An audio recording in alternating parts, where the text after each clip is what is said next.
video, please. Ok, Mademoiselle Bamtoufra. Et action. Lord Jesus, you're my everything. The glory of this world, I realize it don't mean anything. It's irrelevant, so you revealed yourself to me, and now I see my destiny. Bonjour tout le monde, c'est Freiheit et bienvenue sur ma chaîne. Aujourd'hui, comme vous pouvez voir, j'ai une invitée très spéciale. Son nom c'est Assa et elle a une chaîne YouTube qui s'appelle Bamtoufro. Vous pouvez déjà aller vous abonner déjà de suite là. Je vais la laisser se présenter. Donc, merci beaucoup, Fry. Coucou à tous, mon nom c'est Assawan et je fais des vidéos ici sur YouTube par rapport à tout ce qui a à voir avec le soin et l'entretien des cheveux crépus. Alors aujourd'hui, Assa et moi, on va faire une vidéo très spéciale. Ici sur ma chaîne YouTube, la question qu'on me pose le plus souvent, c'est quel est mon type de cheveux. Et aujourd'hui, je vais parler avec Assa de c'est quoi en fait le type de cheveux selon la charte de Andre Walker. Et ensuite, on va vous dire si ça fait du sens en fait, si finalement cette charte là c'est quelque chose qui fait du sens, si c'est une chose qu'il faut suivre, si c'est une chose qui est pertinente même à l'heure de nos routines capillaires. So, grosso modo, Andre Walker, c'est le coiffeur de Oprah Winfrey. Puis il a pu catégoriser tous les types de cheveux selon 4 grands types. Type 1, type 2, type 3, type 4. Il dit que grâce à cette catégorisation, on va pouvoir mieux gérer notre routine en fonction de notre type de cheveux. Ça va nous aider à mieux entretenir le cheveu. Donc pour en fait tout ce qui est par rapport à la charte d'André Walker, ce qu'il faut savoir c'est qu'il y a les types passent du type 1 au type 4. Le type 1 c'est le plus comment dire, on va dire en anglais straight, c'est-à-dire c'est le cheveu le plus lisse possible. Et les cheveux lisses comme ça là vont plus se retrouver dans des populations plus asiatiques. Après il y a les types 2.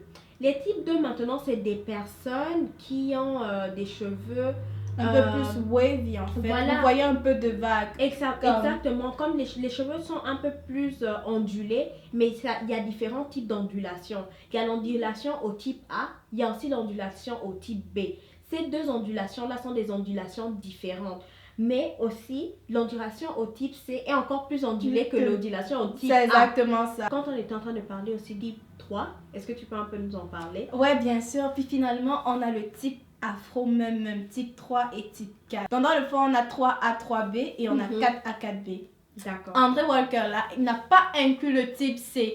Dans nous, les gens qui ont des cheveux un peu plus afro, un peu plus coily, on a rajouté le type C pour nous représenter dans la charte de André Walker. Parce qu'on s'est senti un peu discriminé, bref. Oui. Donc 3A, 3B, 3C, puis ensuite on a 4A, 4B, 4C. Plus on va vers le C, plus les boucles sont serrées et plus c'est difficile de voir les boucles. Exactement. Mais là, je me demandais vraiment, ça c'est quoi ton type de cheveux? Ok, donc vraiment, ma chérie, merci pour la question. La balle va être prise, voilà, comme la balle est dans mon corps. Il faut seulement prendre. Oui, la balle a été saisie. La balle a été catchée, la balle maintenant reviendra au public. Donc, mon type de cheveux, en fait, c'est un type 4C majoritairement. Mais c'est pas pour ça que je n'ai qu'un seul type. J'ai aussi un type 4B, comme plus à l'arrière de ma tête, où j'ai des, j'ai le type de mon cheveu qui est un peu plus, les ondulations sont un peu plus élargies, un peu plus légères. Mais aussi, j'aimerais dire, les préjugés qu'il y a derrière les types 4C ne sont pas forcément attribuables à tout le monde. Parce que moi, par exemple, j'ai des cheveux de type 4C, mais mes cheveux de type 4C sont très faciles à manipuler. C'est-à-dire que je n'éprouve pas tous ces difficultés, tu vois, non? Ouais, je comprends que 4C c'est un peu plus difficile à manager, machin truc, que c'est trop dur, c'est trop, ça a trop de shrinkage, j'aime pas le shrinkage de mes cheveux, etc. Oui, c'est ça la plainte principale. Les gens sont toujours comme, oh non, non, mais non, toi tu as sûrement pas un 4C parce que moi là j'ai les cheveux, c'est vraiment difficile. Quand je te dis non, il y a différents types de 4C et différentes sensations, même la texture du 4C dépend aussi. Et toi par exemple, quel est le type de cheveux que tu as? Moi mes cheveux, tu devrais me demander quels sont les types de cheveux que j'ai parce que j'en ai plusieurs. C'est pour ça que quand on me demande quel est mon type de cheveux, je sais juste pas quoi répondre. Mais je pense que mes cheveux sont majoritairement 4A. Mais sur mes cheveux, j'ai aussi du 4B, j'ai aussi du 4C, comme j'ai des boucles vraiment très serrées, surtout au niveau des tempes. Mais ici devant, c'est plus 4A. Mais j'ai aussi quelques trucs 3C ici à l'intérieur. Puis concernant ce que André Walker a dit, adapter sa routine en fonction du type de cheveux. Mais si on a des types de cheveux, comment on peut comme adapter la routine selon les types de cheveux qu'on a. C'est à ce moment-là, comme elle dit, maintenant cette question-là, c'est une question pertinente. C'est à ce moment que la charte un peu ne tient pas vraiment la route. Elle tient la route, oui, si tu as majoritairement un type de cheveux sur ta tête. Mais maintenant, quand on est dans ta situation où tu as plusieurs types de cheveux, tu peux pas juste mettre un produit comme dit adapté pour les 4A de cette portion de la tête. Après quand on te dit oh non, comme ici j'ai un 4B, je vais juste le mettre ici. Ça va faire beaucoup trop de produits et ça va faire une incohérence, non, au niveau de ta routine. Ce qui est bien de savoir, c'est de savoir en général qu'est-ce que mes cheveux aiment. Parce que dans tout ça là, il y a toujours un dénominateur commun. Il y a toujours des ingrédients, il y a toujours des produits, il y a toujours une chose que tes cheveux aiment bien. Parce que tous ces cheveux là, ça pousse de ton cuir chevelu. C'est le même cuir chevelu qui fabrique ces cheveux là. Exactement. Donc ils sont censés aimer les mêmes types de cheveux, le même type de produits dépendamment du type de cheveux qu'on a en fait. Tout à fait. Donc, ce que tu es en train de dire là, c'est que moi, par exemple, je vais te donner un exemple. L'exemple que je connais le mieux, ça, c'est mes propres cheveux. Par exemple, mes cheveux, c'est vrai que, non, je peux dire qu'ici, j'ai un type 4C, ici, j'ai un type 4B, ou même des fois, j'ai un type 4A. Mais je parle vraiment pas trop de ça parce que beaucoup de gens se cachent vraiment le fait que, oh, comme j'ai un 4A, c'est beau et tout, tu sais, un peu comme mixité et tout. Non. Le 4C que j'ai là, je sais qu'il y a mes cheveux qui aiment majoritairement l'aloe vera. C'est comme le dénominateur commun dans ma routine. On doit trouver un produit que quand on met sur nos cheveux, tous nos cheveux sont unanimes, ils aiment ce produit-là. Justement. Puis, sérieux, le type de cheveux, c'est vraiment une classification macroscopique. Genre, la façon dont les boucles se forment en spirale ou peu importe, au niveau des cheveux, c'est macroscopique. Ce qui est important, c'est le microscopique. En fait, le macro ne te dit pas quel type de produit tes cheveux vont aimer ou pas. C'est le microscopique qui compte. Je pense qu'il faudrait comme arrêter de se catégoriser, s'enfermer dans certains paniers comme genre Team 4C, Team 4B. C'est ça, comme je trouve que c'est pas utile et ça rend beaucoup de gens insécures. Ils se demandent pourquoi moi j'ai pas de boucle, pourquoi moi j'ai pas les cheveux comme ça. Je pense que l'essentiel est en ça. T'es pas obligé d'être en accord avec moi, mais l'essentiel. Lâche le morceau. Ah, ça, l'essentiel, hein. At the end of the day, l'essentiel c'est que d'avoir des cheveux en santé. Oui. Parce que quand tu as ton cheveu optimalement en santé, qu'il soit 1 ou 4C, il sera beau. Je connais plein de youtubeuses vraiment avec des couronnes de ouf comme 4C ou 4B. C'est vraiment beau, comme c'est majestueux, c'est royal. Oui. Comme vraiment tu vas voir comme des filles. Il y a beaucoup de com, hein. Ça c'est like.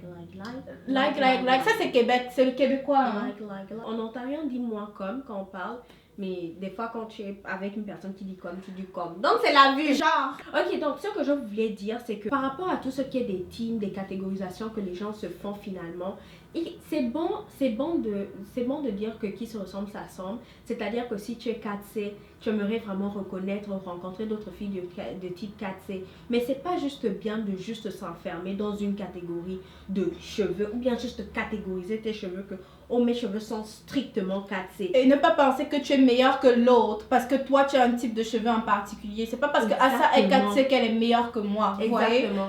Moi je suis moi, Asa et elle. Oui. Puis c'est cette diversité qui font de nous des êtres humains. Il faut arrêter ces affaires de genre de catégorisation à cause des cheveux. Et on va faire beaucoup même de trucs là, même par rapport aux gens de notre propre communauté, beaucoup de petites discriminations. Ah non, comme elle a les cheveux un peu durs là, vraiment, elle a les cheveux durs, mais pourquoi tu te poses pas la question que c'est peut-être la routine que tu mets à ton enfant, mais c'est peut-être la routine que tu mets à ta petite soeur qui fait que ses cheveux soient durs, tu vois. Les catégorisations là, c'est pas très bien. Il faut vraiment se laisser une marge de manœuvre. Parce qu'on ne sait jamais, tout peut changer, tout peut basculer. Le corps humain est en perpétuel changement. Et c'est exactement ça. Vous allez même voir des gens à cause même de l'alimentation. L'environnement, tu étais en train de me parler. Il y a plein de choses qui peuvent faire changer le type de cheveux vraiment. Exactement. C'est pour ça qu'on va apporter un peu de controverse, un peu de paradoxe dans tout ce qu'on dit. On a dit que c'est pas nécessaire de se catégoriser dans genre je suis 4C, toi tu es 4B, toi tu es 4A. Oui. Ça c'est pas important, mais par contre c'est important de connaître à quoi ressemblent nos cheveux quand ils sont optimalement en santé. Parce que comme ça, quand ils vont changer, vous allez savoir que il y a quelque chose qui cloche au niveau de mes cheveux. C'est pour ça que j'aime souvent prendre l'exemple du heat damage. Quand vos cheveux ont un heat damage, les boucles peuvent comme changer de type en fait. Ça peut devenir plus loose à cause de la chaleur. Puis vous allez savoir que le cheveu à cet endroit-là n'est plus en santé. Comme par exemple moi, j'ai du heat damage. À cause du sèche-cheveux, j'ai un heat damage au niveau de... Sèche-cheveux? Ouais, je te dis, je n'ai même pas fait Même pas iron. la planche là? Je ne fais pas iron mes cheveux. Comme le sèche-cheveux me donne du heat damage, so je n'utilise plus du tout de sèche-cheveux sur mes cheveux. Dans le fond, c'est ça. C'est pour ça qu'il faut quand même connaître comment nos cheveux sont lorsqu'ils sont en santé pour pouvoir comme modéler notre routine capillaire puis savoir quand ils sont endommagés en fait. Selon toi, à ça, est-ce que tu as quelque chose à rajouter? Si tu n'as rien à rajouter, c'est quoi la morale de l'histoire selon toi en bref?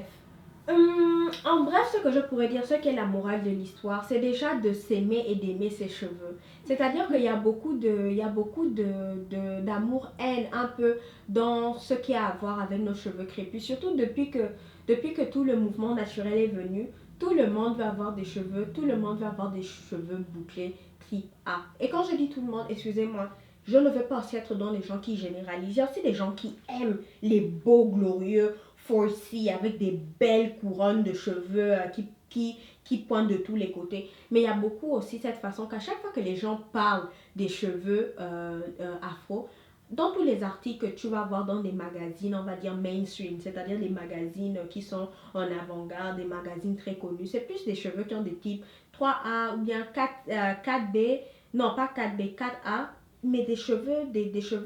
Ou à la limite 3C, 3B, même pour représenter le cheveu afro en général. Même afro. On ne le représente pas avec les cheveux comme de la majorité des filles afro. Exactement. Ouais, c'est ça. Exactement. C'est genre, on a une diversité, mais c'est très important de savoir que quand vous voulez parler de diversité par rapport aux cheveux, il faut inclure tous les types de cheveux. Nous tous, on a le droit d'avoir de beaux cheveux et d'avoir des routines qui fonctionnent. C'est ça alors en fait un peu plus, je vais parler de nos chaînes en général. Oui. C'est un peu ça la vision de nos chaînes en fait. Encourager les gens à prendre soin de leurs cheveux, partager avec les autres notre routine, comment on entretient nos cheveux, mais pas forcément inciter les gens à acheter les mêmes produits que nous, mais inciter les gens à tester les produits de la même façon que nous aussi nous testons les produits sur nos cheveux. Parce que là, c'est pas pour faire la promotion d'un produit en particulier, mais c'est pour faire la promotion du fait qu'il faut entretenir ses cheveux au quotidien en fait. Oui. Mais avant ça, s'il vous plaît, commentez. Qu'est-ce que vous pensez de la charte de Andrew Walker? Est-ce que vous êtes en accord avec nous ou en désaccord avec nous? Vous n'êtes pas obligé d'être en accord avec nous. Tout à fait. Vous n'êtes pas obligé. On veut voir la controverse sur les commentaires là. Qu'en pensez-vous? Ouais. Est-ce que vous pensez que c'est important de ségréguer les types de cheveux dans la communauté, etc.? Voilà. On veut entendre votre opinion, puis j'espère qu'on va pouvoir avoir un échange par rapport à ça. Ouais, par rapport à ça, ouais. Dites-nous vos expériences par rapport à quand vous étiez petit. Est-ce que vous trouvez que les gens faisaient de la discrimination par rapport à vous parce que vous aviez un type de cheveux plus de telle façon, de telle façon? Quelle a été votre expérience en grandissant? Ou bien quelle est votre expérience maintenant sur vos lieux d'emploi par rapport à votre type de cheveux? À l'école. Donc c'était ça la vidéo, voilà. Puis n'oubliez pas d'aller vous abonner chez Bantu Pro. C'est vraiment une fille géniale. Sur l'écran et en vérité aussi, j'ai passé une magnifique journée avec elle aujourd'hui à Montréal. Oui. Elle a fait le chemin d'Ottawa à Montréal juste pour venir me voir. Puis enfin, on a pu se voir. Comment t'as aimé ton expérience avec moi, hein? J'ai super aimé. Est-ce que je peux... Excusez-moi. Focus. Si vos écrans sont un peu défocusés, focussez vos écrans. Il y a un message qui va passer. Oui, il y a un message.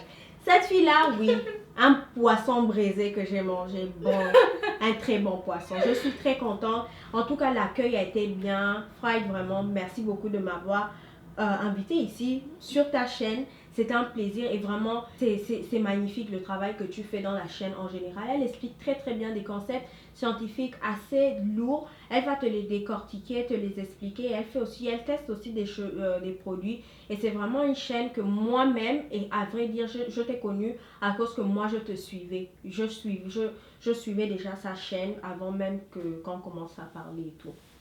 Puis on se voit prochainement pour une nouvelle vidéo. On va vous laisser sur ça. Merci. Donc c'est ça. Bye. Bye.